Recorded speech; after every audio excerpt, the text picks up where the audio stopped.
So we're conducting a Veterans History Project interview in Arvada, Colorado. Today's date is February 15th. We're meeting here with James M. Thomas. Jim. And Jim served in the Vietnam War in the First Cavalry Division. Jim, will you allow us to use this interview for the Library of Congress and the Warrior Next Door podcast? Sure, yes. Okay. So one of the things that I'd like to start off doing before we transition to this is, could you tell me a little bit about what you're doing before you became active in the military? Army? Yeah. I was in college. First year of college, I went to Riverside City College in California, and I was living at home. Did not enjoy that. And so then I went over to Arizona State, and I spent my sophomore and junior year at Arizona State. And to make a long story short, I had a very good time at Arizona State. Yep. At the end of my junior year, they asked me to pursue some other endeavors because my grade point average went below 2.0. All right. And I was going to get drafted. So rather than wait to get drafted, and this was also before the lottery came about. It was just I was going to get drafted, and I took a pre-induction physical too. So I enlisted for the Warrant Officer Flight Training Program, which I had heard about. Again, all it required was a high school degree. Because while I was at ASU, I was in Air Force ROTC. I wanted to go fly. I would like to fly in the Air Force, would have been my first choice. I was in the Marine Corps platoon leaders class for a while until they asked me to get my grades up. And so anyway, I enlisted for the Warrant Officer Flight Training Program. And it was pure chance that occurred, because again, I was not enjoying, I was majoring in business, I didn't enjoy it. And that's why I didn't do so well at it. I just hated going to class. So I enlisted in the Warrant Officer Flight Training Program. And when you enlisted for that, you were guaranteed, when you signed the contract, you were guaranteed to go to flight training.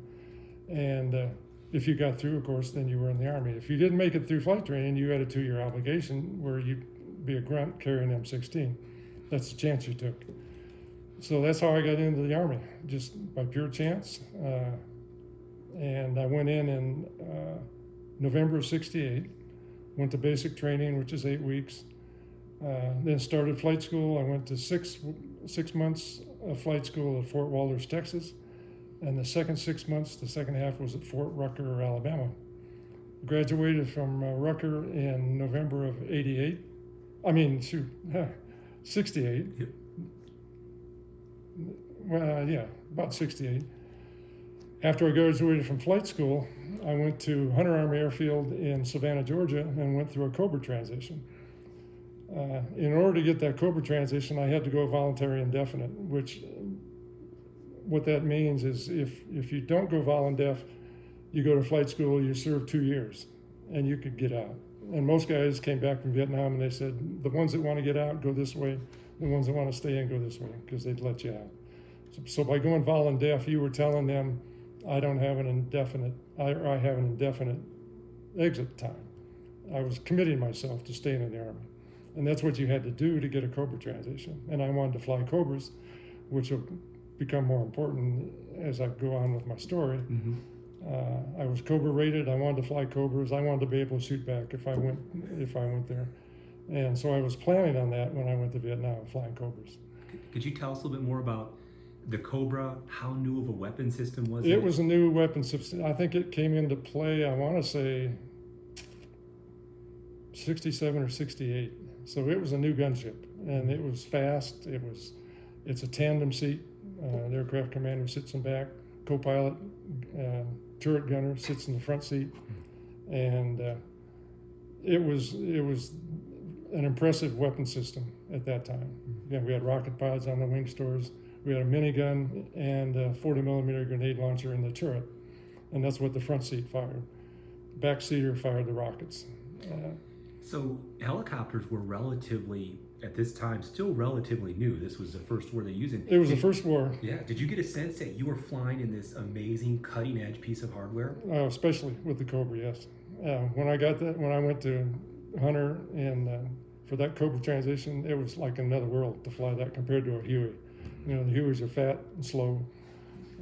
Cobra had a top speed of 190 out of a dive. So it was impressive, and that's what I wanted to fly. So I went to Vietnam in February of 70.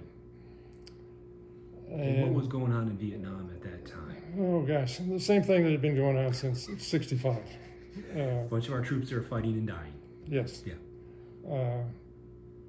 It never changed. The conduct of the war, you know, in my mind, from '65 to '75 when it ended, it never changed. The only measure of success that we had was a body count. Yeah. And you've probably heard that many times. That's all our unit had, was the body count. At the end of the day, when we called our spot reports up to brigade, it was what was the body count. And I'll expand on that too when we look at some of these slides on how we got some of those body counts. But that's the only success we had. We continue worked in a particular area doing recounts. Of course, we never took any area. We tried to find the enemy and destroy them. And that was the constant mission for 10 years. Yeah. And that never changed. What about your training program?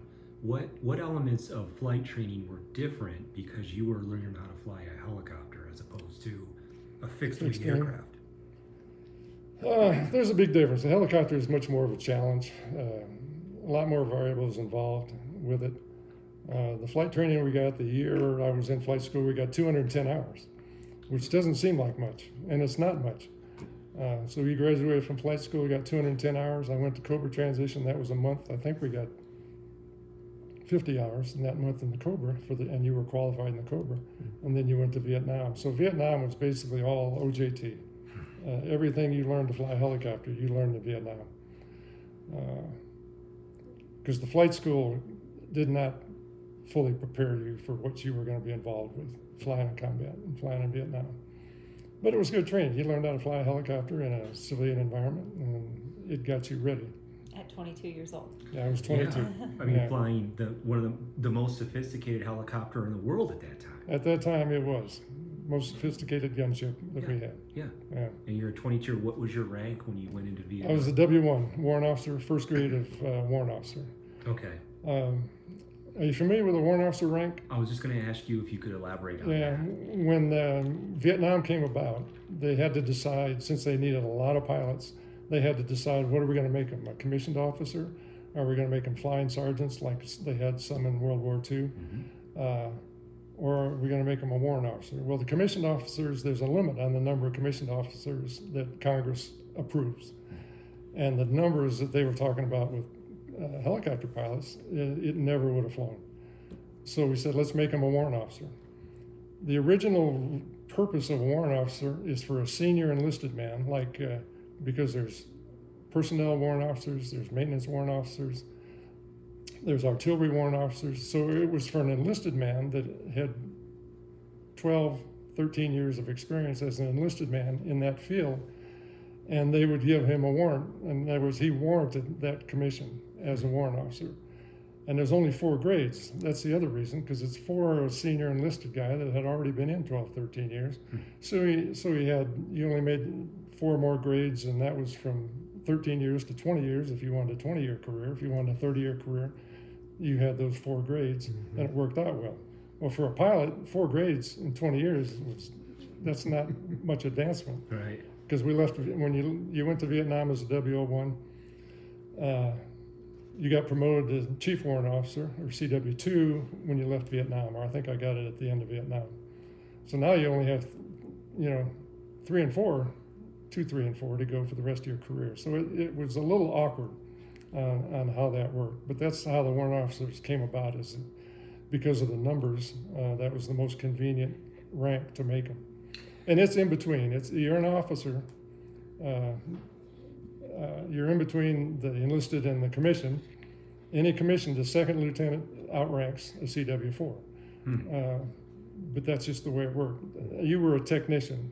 A warrant officer pilot was basically a technician flying helicopters. That was your specialty. So a master sergeant would have to call you sir, but a Yes. second lieutenant wouldn't have to. That's correct. You're literally right in that gap. That's correct. I The didn't master know sergeant salutes me, salutes a W1. Yep.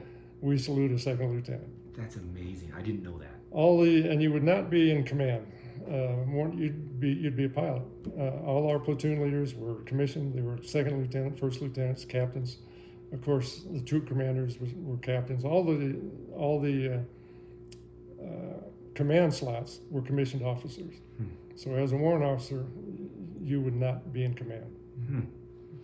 Was the training different being a warrant officer versus candidate versus a commissioned officer? No, training was the same. As a warrant officer candidate, and that was a walk, it was like maybe what you might think of as West Point, the first year at West Point. When the TAC officer walked by and you braced yourself against the wall and say, "Sir, Candidate Thomas, good morning, sir." And that's how we went through our flight school as a warrant officer candidate.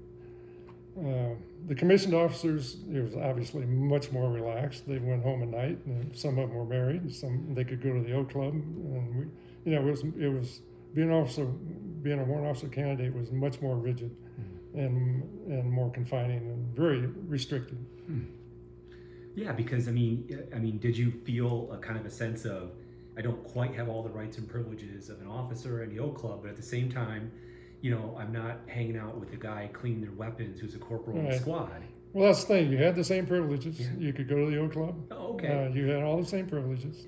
When you went to finance, even though you were a W1 or a CW2, they say, "Sir, come to the front of the line." Same as a commissioned officer. So it was just unique in that you were a technician, a specialist in flying helicopters. So the war was going on for almost, like you said, 8, 9 years, almost 10 years by the time you enlisted. Yep. I mean, was that a concern of yours? I mean, what's it like for someone to join the military when there's a hot war going on? Yeah, that's a good question. I'll have to say I was uneducated and naive. So you didn't know any better. At that age, I didn't know any better. I trusted the government. Believe it or not, I trusted Nixon. I said, if he says we're sending troops to that war, I thought that was the right thing to do, and I didn't question that. We had almost no war protests at ASU. Never had any, and there was never any talk. I was in a fraternity, and there was never any talk of the war. So by the time I was going, it was the right thing to do. I thought it was the right thing to do. Did you have a history of military service in your family? Not at all. No kidding. Nobody in my family had ever served in the military. Huh. I was the first one. That's interesting. What were their thoughts when you said, "I'm going to go fly attack helicopters in Vietnam"? Not much reaction. I'll tell his you. brother had gotten out of being drafted. Well, early, my brother's 5 years older than me. In his time frame, if you were married and had one child, you got an exemption. Yep. So he never got involved. I got a bigger reaction out of my dad when I was a freshman going to City College. One Thursday morning, I cut class and I went down to the Marine recruiter because I was going to join the Marines. Signed all the paperwork except signing the contract. He said, "When do you want?" Or I said, "What's the time frame here?" It's a Thursday, remember. I said, "What's the time frame on going in?" He says, "Well, we can send you to LA Monday morning." And that shocked me. And I said, "Well, let me go home, talk to my parents first, and then I'll come back." Oh my God. I went home and told my dad. I shut the TV off, got in front of him. I said, "I'm going to join the Marine Corps." Woof. He had every reaction from he's going to beat the shit out of me to you can't do that. I'm going to go down and talk to the recruiter. I said, "Dad, I'm 18. He didn't come to me. I walked into his office. So we went through that discussion. And then we got into a discussion of, well, what do you want? What do I have to do to keep you out of the Marines? You want a motorcycle? You want And I was confused at that time. I was really confused about what I was doing. And I said, well, I want to go away to school. So that's when we started looking around for schools. Found ASU, and I went to ASU, and that's what made me happy, is get out of the house, go away to school, go party like I did. Especially ASU. So where were you born and raised? Gary, Indiana, I was born. I was raised in LaGrange, Illinois, right just outside of Chicago, suburb of Chicago. Yeah. Oh, at that time, though, we had moved to California when I was between my Only sophomore and junior junior year of high school. So we were in California when that occurred. But that's when I got the biggest reaction from my dad. By that time, I guess he was numb when I said I was going to join the Army. And there was really nothing else after I couldn't go back to school that year. And I was going to get drafted. So I guess he thought probably you're making a better decision to go fly helicopters than to carry an M16 and run through the mud. Yeah.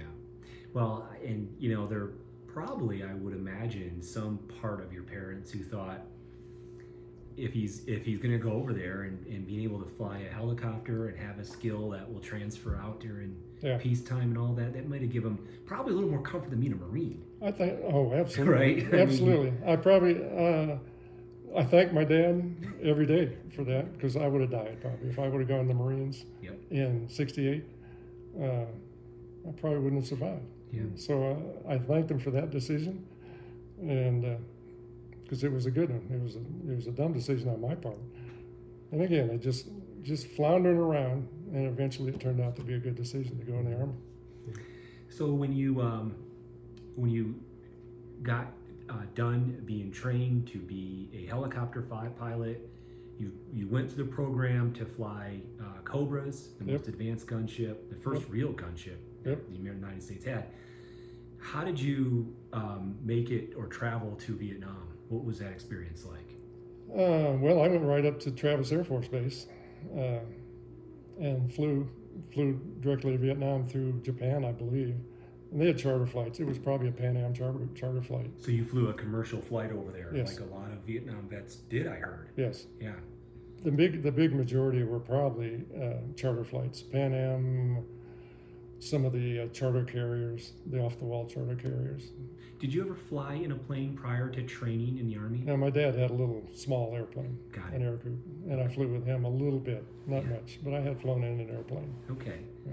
Where were you stationed? What base were you stationed out of when you arrived in theater? In Vietnam? Yep. That's what I can show you here. Then let's make that transition.